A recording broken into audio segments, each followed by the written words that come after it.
Great. And I'm a third year at the University of Wisconsin-Madison in the chemical engineering department under Professor Rososonsky. So I want to start off with some acknowledgments and gratitude. Um, so to my PI, Rosie, she was the one who gave me this opportunity to present at your seminar. So I'm really happy about that.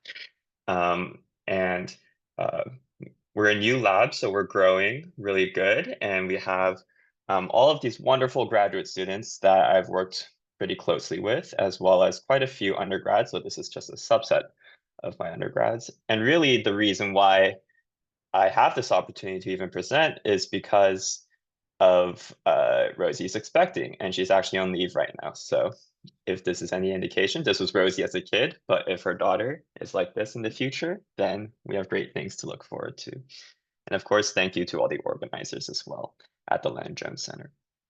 So I want to start off maybe this talk kind of zooming out a little bit and then diving deep into what I'm going to be talking about. So the simulation time and length scale barrier. This is something that anyone who's done simulation is very intimately familiar with, where the most accurate simulations can only really simulate the smallest time and length scales.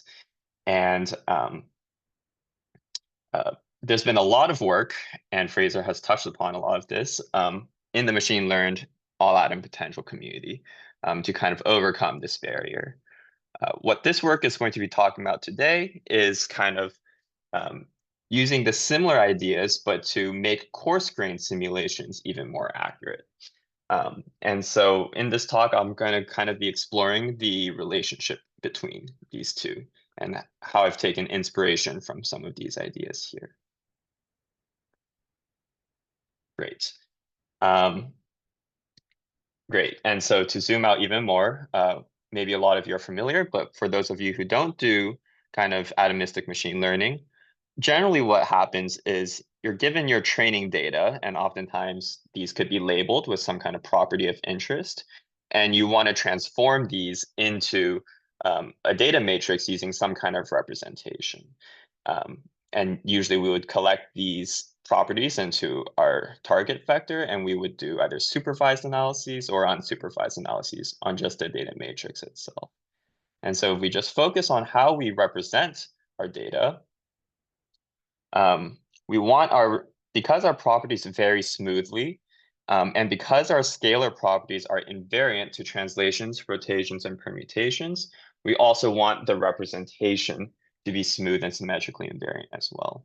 And so what I mean by this is that if we have a molecule here, if we permute the way we label the atoms or translate the molecule or rotate the molecule, we want our representation to be the same.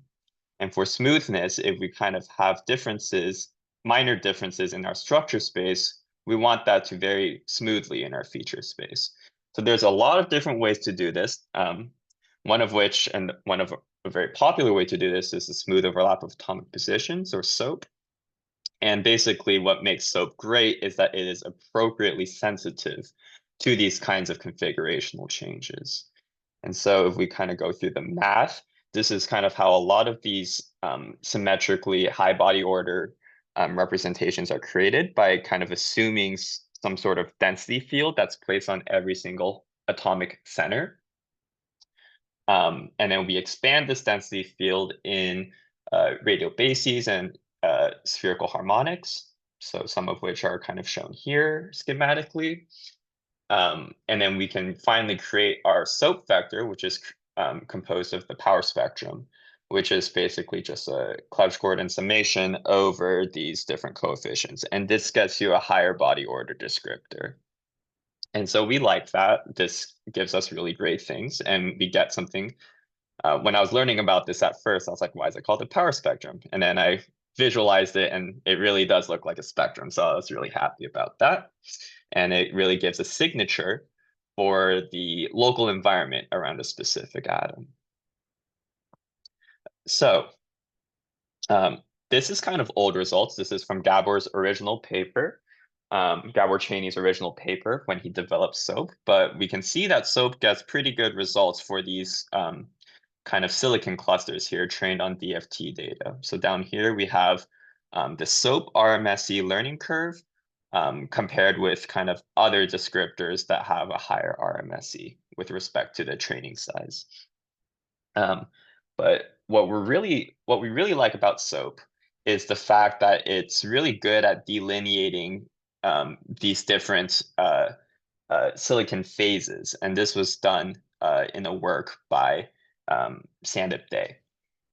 And so I totally get that SOAP is kind of old now. A lot of people in the atomistic community are using ACE, but I think SOAP still has a really good amount of literature that we can base our work on, and if we ever find that something needs to be improved on, then we can maybe look into these newer descriptors. So anyway, so our work is based on the fact that SOAP alone is not well suited for coarse graining, because in the creation of this density field, we're using isotropic Gaussians, basically Gaussians with the same Gaussian width in the 3 directions to describe the atomic positions. And basically what this means is that atoms are treated as spheres, and that there will therefore be no directional or orientational dependence when the atoms interact. But groups of atoms tend not to be spheres, right? So if we take this benzene dimer, for example, if we take this benzene dimer and stimulate them or assume that they're spherical, you're going to miss out on important orientational effects. So what we've done is we've taken this kind of isotropic Gaussian assumption and generalized it so that we can use an anisotropic Gaussian, where we can kind of store or represent our different ellipsoidal lengths in this diagonal matrix here, and the orientation with this rotation matrices to kind of create our covariance matrix here. That gets used in the anisotropic Gaussian. And so we call this AniSOAP, which is where we use anisotropic Gaussians instead of isotropic Gaussians. And so what can AniSOAP do for us? Well, our first case study was to look at different liquid crystal configurations. And so we kind of artificially generated a bunch of these different prolate liquid crystal configurations here. And on the left here, we see that we don't have any translational order, but we are varying the amount of orientational order. And similarly, on the right here, we are imposing some amount of translational order, but again, we're varying the orientational order here. And so if we run this through the AniSOAP representation and plot the PCA for these, what we see is the following here. And basically what we see is that the first principal component is really good at delineating the amount of translational order. Basically, everything with smectic order is kind of on the right here, and everything without this translational order is on the left. And we also see that the second principal component delineates very well the orientational order, where kind of the lower the principal component here, the more orientationally ordered it is. If we look at this inset here, we see that the principal components plot of the Steinhardt order parameters do not delineate these blue points very well. So these points without translational order. And so if we want to better quantify what that actually means, we can use what's called the global feature reconstruction error. And so what the GFRE does is that it measures mutual information content between the descriptors. And basically, what this means is it is used to measure how well an input feature space F can be used to reconstruct an output target space F prime. And what this ultimately amounts to is linearly regressing the two feature spaces, F prime and F, and finding the RMSC in the fit. And while this is simple, it actually gives us a very powerful way to measure the information content contained in different descriptors. And so, for example, to quantify our previous liquid crystals case study, we can see that if we plot how the GFRE uh, does for our orientational order parameter, and we try to reconstruct, for example, our AniSOAP, we get very high RMSE. And basically, what we see from this matrix here is that AniSOAP, this column on the right, can reconstruct the Steinhardt order parameters and the orientational order parameters with a low amount of error. But the reverse case is not true. And the reason why is basically the limitations of, or the design of the order parameters, where basically the Steinhardt order parameters are really good at delineating the spatial differences. And the orientational order parameters are really good at delineating the orientational differences, but AniSOAP is really the only one that's able to simultaneously delineate both. So this is a good example in kind of unsupervised learning, but the GFRE can also be used as a way to determine optimal hyperparameters. And this is actually one of the original use cases for the GFRE as well. And so, for example, if we have these benzene molecules here, and here I'm showing two different representations of the benzene molecule. One is one where each atom is represented with a SOAP center, and the right one over here is the kind of anisotropically coarse-grained benzene molecule. And the question is that it's not necessarily immediately obvious what these dimensions of these ellipsoids should be. But what we could do is we could use the GFRE to measure the amount of information that's contained between this coarse-grained representation and this more fine-grained representation here. And we can use Bayesian optimization to kind of look for these optimal dimensions. And what we see is that we get pretty physically reasonable dimensions for our Gaussian here. And so if we perform a grid search, which you would never want to do in practice because it's very expensive, but to kind of visualize what we get, on the x-axis here, we just have the diameter of the benzene molecule, while on the y-axis here, we have the thickness. And we can see that, everything up here represents a prolate molecule. So that's not necessarily physically reasonable. But kind of on the bottom here, we have oblate shapes here. And what we see from the color here, which is the GFRE, is that we generally have a very wide amount of options that we can use, right? So anything here is generally physically reasonable, and it all results in a low GFRE. And so this is one way that we can use a data-driven approach to kind of come up with the optimal dimensions of a benzene, at least more specifically for the case for using it in machine learned potentials. And so with supervised, now we're going to move on kind of to the how AniSOAP can be used in supervised models, and specifically to learn some coarse-grained potentials. So here, our very first case, we just wanted to make sure that we could learn the Gay-Byrne potential. And the Gay-Byrne potential is a popularly used two-body potential that basically looks like a 612 Lennard-Jones potential here. And what we're able to see in this parity plot here is that we're able to learn these energies quite well. In the left parity plot here,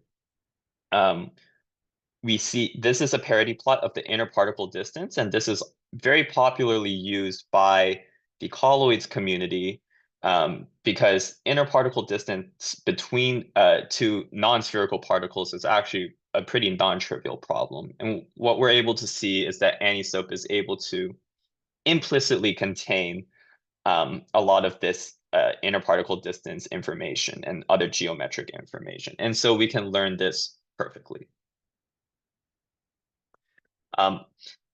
Going back to our benzene example, so once we identified the optimal dimensions of our benzene molecule, we're able to kind of perform, we're able to fit kind of these very complex ab initio energetics.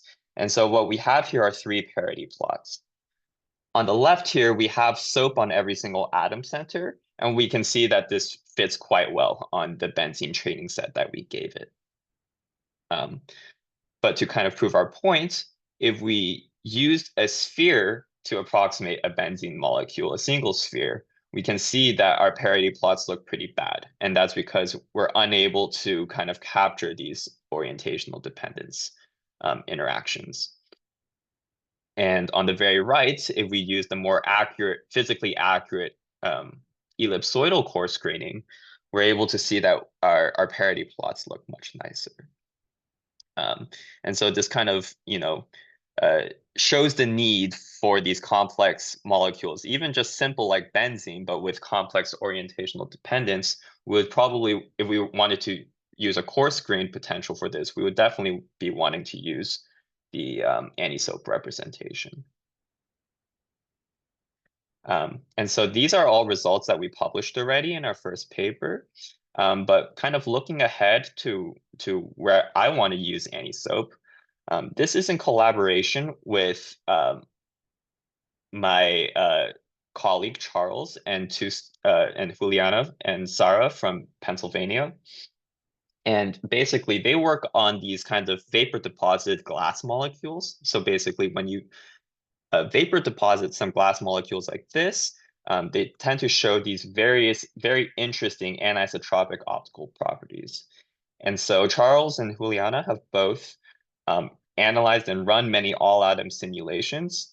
But what I'm really interested in is kind of using these machine-learned coarse-grained simulations to kind of figure out what these paddles are doing and what these paddles here are doing to contribute to these anisotropic properties. And kind of a related question is, what is the optimal resolution to kind of model such a system? Especially given the fact that we were expecting pretty interesting properties based on these experiments, but given the fact that glassy dynamics takes forever to simulate. I'm also kind of interested in using these kind of integrating what we've done with AniSOAP into bottom-up coarse graining frameworks. So in bottom-up coarse graining, what we really want to achieve is thermodynamic consistency, where we want our coarse grain simulation to be able to reproduce microscopic configurations. And so what this means is that we want to kind of explore the use of AniSOAP potentials within the two most popular coarse graining schemes, which is force matching and relative entropy. And so kind of, I really like this schematic here, but basically if our all atom potential kind of created this kind of probability distribution, then what we want is our coarse grained kind of simulation to reproduce as closely as possible this simulation. And then what I really want AniSOAP to be able to do is to provide geometrically accurate methods to quantify how much information is being lost in this coarse graining process.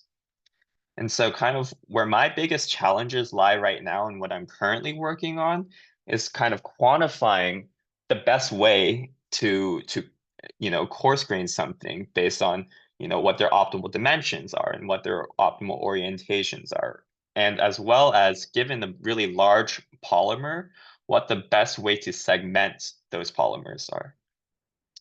And so that is kind of work for the future. So to kind of conclude here, AniSOAP is an anisotropic extension of the popular SOAP representation, which is really good for delineating liquid crystal phases and learning complex coarse-grained energetics. And so in the future, I want to take this to simulate glassy systems and other complicated anisotropic coarse-grained systems. So these are the people I want to acknowledge. These are all the people who helped in this tremendous effort. We recently published this paper 2 months ago in JCP, so I'm really happy about that.